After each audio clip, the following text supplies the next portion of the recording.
ആന്നും ഇത് അവരെപ്പോഴും വഴക്കുണ്ടാക്കിട്ട് വരുന്ന പോലെ അല്ല. ഇനി അവർ അവിടേക്ക് പോകണില്ലാന്നാ പറയുന്നത് കേട്ടത്. ബന്ധം ഒഴിവാക്കാനാ തോന്നുന്നു അവരുടെ തീരുമാനം. അവര് ബന്ധം ഒഴിവാക്കാണ്ടിരിക്കുക എന്താച്ചാ ചെയ്യട്ടെ. പക്ഷെ ഇപ്പൊ ഇത് നടക്കൊരു പണിയാവില്ലെന്നാ ഞാൻ നോക്കണത്. അതന്നെ ഇപ്പൊ ഞാനും നോക്കണതേ. ഞാൻ മാത്രമാണെങ്കിൽ എനിക്ക് എന്റെ കാര്യങ്ങൾ നോക്കി എന്റെ പണികളും ചെയ്ത് ഒരു ഭാഗത്ത് മുണ്ടാണ്ടിരിക്കുക.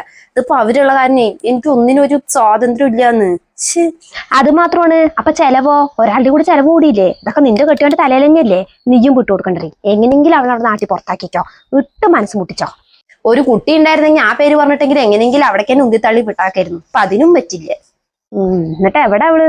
ഇവിടെ ഇല്ല. ഉമ്മയും മകളും കൂടി മകളുടെ ഡിവോഴ്സിന്റെ പേപ്പർ എന്തൊക്കെയാ ശരിയാക്കാനാ പറഞ്ഞിട്ട് ഇവിടുന്ന് രണ്ടും കൂടി പോയിട്ടുണ്ട്. തള്ളക്ക് ഇപ്പൊ മകളുടെ രണ്ടാം കെട്ട് കെട്ടിക്കാനേ ധൃതിയായിട്ട് ഇരിക്കുക. ഇനിയിപ്പൊ അതും കൂടി വേണ്ടുള്ളൂ. രണ്ടാം കെട്ടിനൊക്കെ എത്ര ചെലവാകും പറഞ്ഞിട്ടാണ്. ആ പെണ്ണിന്റെ ആദ്യത്തെ കെട്ടിന് വേണ്ടതിൽ അധികം കൊടുത്തിട്ടുണ്ട്. പിന്നെ ഇപ്പൊ എത്ര കൊടുത്തിട്ടും കാര്യമൊന്നുമില്ലാന്ന്. ആ പെണ്ണ് പിന്നെ ഇവിടെ തന്നെ വന്നിരിക്കും. പെണ്ണുങ്ങളുടെ വായിനാക്കും രൂപം വേണം. അല്ല ഇനിയിപ്പോ കെട്ടണതും കെട്ടാണ്ടിരിക്കുന്നതൊക്കെ അവരുടെ ഇഷ്ടം. ഇനിയിപ്പോ രണ്ടാം കെട്ടാണെങ്കിൽ ശരി, മൂന്നാം കെട്ടാണെങ്കിൽ ശരി, അവിടുന്ന് ഒരു കടുക് മണി പോലും നീ കൊടുക്കാൻ സമ്മതിക്കരുത്. അതൊക്കെ നിന്റെ മിടുക്ക് പോലെ ഇരിക്കും. മരുമാനെ നല്ലോണം സോപ്പിട്ട് ഒരു തഞ്ചത്തിലൊക്കെ നിർത്തിക്കോ.